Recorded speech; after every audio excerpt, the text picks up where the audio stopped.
Welcome to this week's edition of In the Clubhouse with EMD Baseball. I'm Andy Kirikides, joined by my wonderful co-host Keith Glasser. How we doing? Great. How are you? Good. I say that with an emphasis. Mm. The title for this particular podcast. So I'm going to kick it over to you to introduce this one for a change. Wasn't expecting that. Throw you a curveball. You Baseball did. talk. Ooh, look at that, huh? I titled this episode in our notes of "Didn't Make Varsity Good," with a shout out to Jocko. I just thought it was a little bit more relevant here in the Northeast, as last week we were recording here on the 24th of March. But last week was, for the most part, especially in the state of New York, the start of the spring season for high school sports. So we had tryouts going on, kids making teams, kids, maybe getting cut, maybe some kids finding themselves on the JV team rather than the varsity team. And, I think, especially for younger players, it's not the end of the world for a lot of different reasons. One, the majority of them we've hammered home on this podcast for the last 2 years, right? And as much as we say this, we're going to continue to say it because I think sometimes it gets lost on a lot of people that, the rules have changed, recruiting has slowed down. There's no one in this country who has, said, "Oh, did you make varsity as a sophomore?" No, well, we're not recruiting you. That's not how this works. It doesn't matter if you played varsity as a sophomore. Some instances it might not even matter if you played it as a junior, right? You could find yourself in a program where there's a lot of really good players. You might not get a ton of burn at the varsity level. Why not go play where you're going to play it every day and develop? And the point in me titling this, didn't make varsity good, is, we've had a couple conversations with our clients that this happened to, and they're very positive with their thought process of, I was going to be the fourth outfielder, or I was going to be the fourth infielder, and I wasn't really going to play all the time, but on the JV team, I have the opportunity to literally play every day and hit in the top half of the lineup, and you go out there and literally get a ton more at bats and a ton more in-game experience and being able to actually play, and that's where it's valuable. Right? I think we cut a podcast maybe a year ago about, coaches who make the decision to keep guys on the varsity team while not allowing them to play JV where they could go develop and not playing a ton on varsity. You're doing the kid a disservice. And as a kid, you have to understand this. As a family, understand you're better off being able to go somewhere, whether it's JV, if it's a JV team, especially for younger players, to get a ton of experience in playing. You're not going to get any in-game experience at the varsity level sitting on the bench. That's not going to make you better. And then you're going to get to the summer and you're going to be further behind some of your other peers who have played all spring and wonder why you're a little bit behind the eight ball there. And newsflash, you're not getting recruited this summer if you're a 27 and if you're a 28. They can't talk to you. So most schools aren't even going to go watch you play. They see a 28 team, it's can't talk to these guys for 2.5 years. I'm not wasting my time. Right? So you want to be able to take that, perceived negative and turn it into a positive of hey, now I have the opportunity to go out and play every day. I get to practice every day and take quality reps and take first team reps and then go play and hit in the top half of the lineup, be the leadoff guy, be the 2-hole guy, be the 3-hole guy, the 4-hole guy, whatever it might be, and be able to sharpen your skills and get yourself further along over the course of those 20 games. Hey, and maybe you get called up to varsity for a couple. Maybe you get called up for a sectional run or a playoff run or a state champ, whatever it might be, and you get to experience that, which would be pretty cool. And maybe you get to contribute a little bit because you were able to play all spring. Now you're now all of a sudden you have 60, 70 at-bats under your belt instead of 15. You might be further along than some of the other guys that have sat the bench the entire spring. And hey, now you have an opportunity to go show that you've done a good job. And I don't think it can go understated that, getting those at-bats and getting those reps in the field of in-game, real live, making plays, getting outs, throwing across the diamond, diving for balls, catching, whatever it might be, is invaluable for your development for younger players. You don't develop by sitting on the bench just to say that you made varsity. You develop being able to get quality reps in practice and then going out and doing it in game And it's not a negative if you're a younger player who didn't make the varsity team. It's actually a positive because now you have the opportunity to go out and again, develop and play and do all the things it is that college coaches will be looking for. And you'll be able to look back in 2 or 3 years and be like, hey, you know what? That was a really good spring for me to be able to get an extra 60, 70, 80 at bats and play a ton at shortstop or play in center or catch a bunch and be able to develop and hone my skills and get better. Because then in the summer, I was ready. I was ready to go play against a bunch of really good players because I had all of those at bats under my belt and I wasn't overwhelmed. And then you can continually stack all those things on top of each other. And it's a huge positive for younger guys. So, don't get discouraged. I get it. It's something that sometimes you think it's the end of the world if you don't make the varsity team. Your time will come. But take your time, be where your feet are, go develop on the JV team, get as many at-bats as you can, and come back ready in the summer to be able to put together a really good summer and roll that into the fall so that you can be, further along than you would have otherwise been had you just sat all spring long. Yeah, I mean, you pretty much nailed that one. You brought up 2 points that I think are really, really valuable. Is like coaches don't care if you're a sophomore or a freshman and you didn't make varsity. Like they're going to evaluate you on your timeline when you're a recruitable player.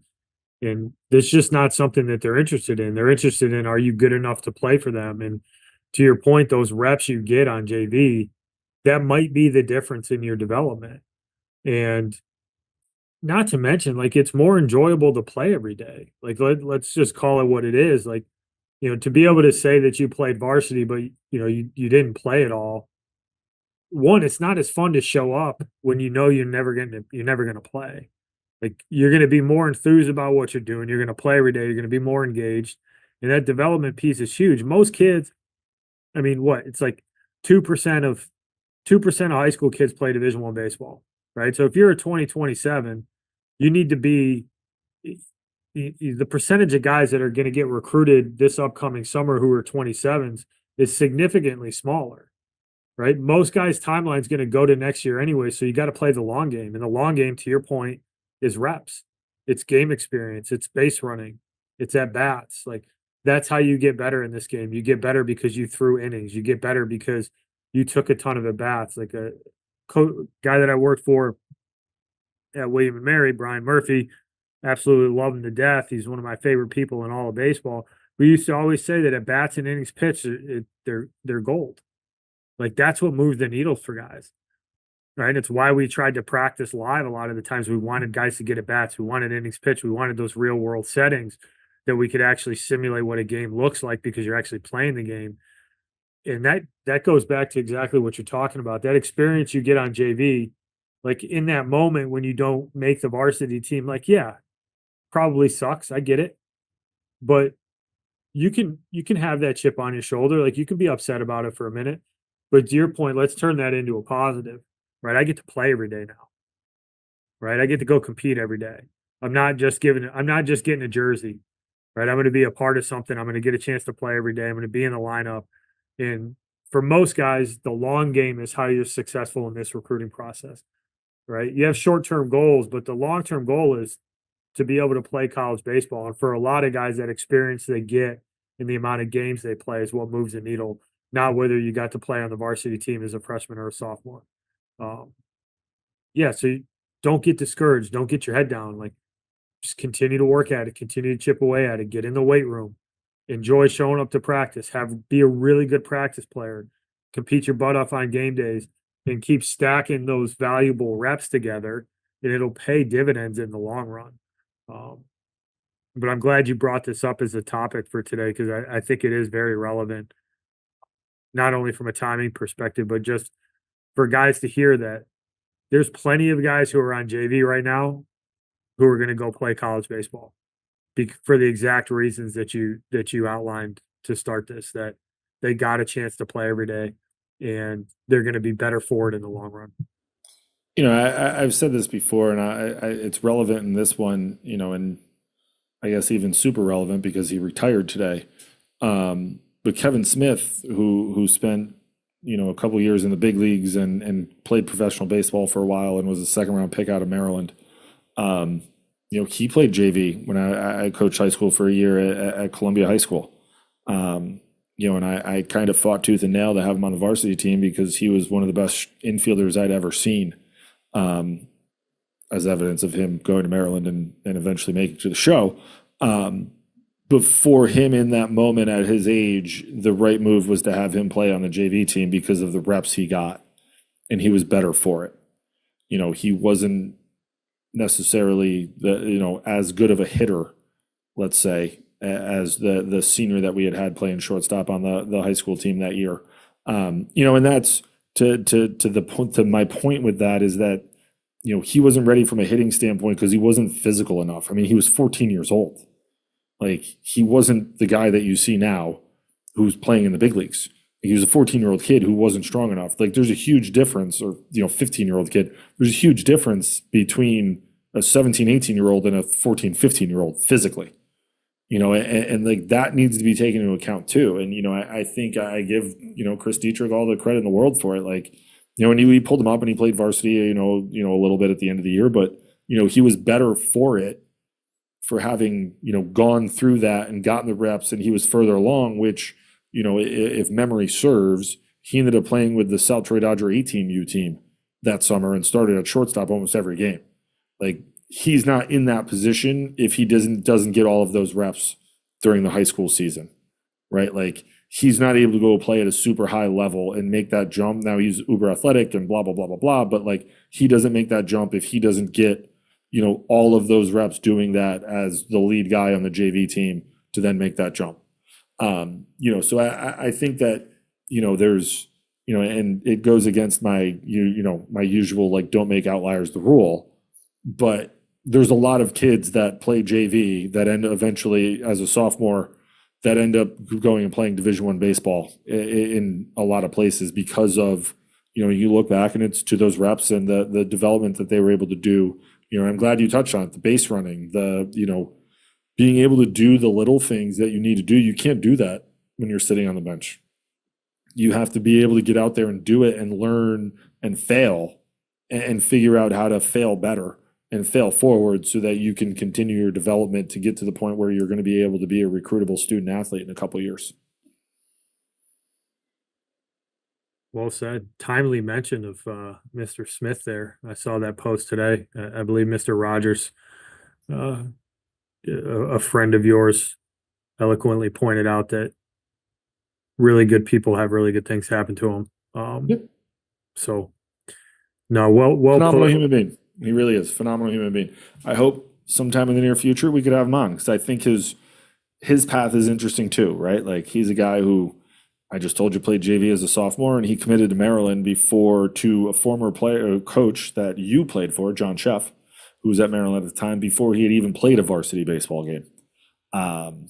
So a pretty interesting, little story for him. But I think that it would be interesting to let him tell his story from that standpoint. So hopefully in the near future we can have him on. Yeah, that'd be legit. But yeah, keep your head up. Just keep working at it, right? Like, this whole process isn't won or lost in one day, and it's certainly not won and lost by a decision that gets made in your freshman or sophomore year of high school. So keep plugging away. If you're one of those guys who find yourself in this situation, don't get your head down. Get after it. Enjoy the time that you get on the field, and keep pushing towards that ultimate goal, which is to find a good place to go play college baseball. And don't let a little roadblock get in the way of you pursuing that and putting the effort forward needed to do so. Anything else, Coach? Nope. All right. Well, thank you for listening, everybody. Tune in next week. Thanks, everybody. Thank you for listening this week. If you're watching on YouTube, go ahead and hit that subscribe button and smash that like button for us. Check us out on Apple Podcasts, Google Podcasts, as well as Spotify. You can follow us on Twitter and Instagram at EMD Baseball. If you want to find out what me and Keith do to help families and players navigate the recruiting process, go ahead and check us out on emdbaseball.com. Take a few minutes to check out our new online academy. I promise you'll get some good information out of that. Thanks again for listening. Check in with you next week.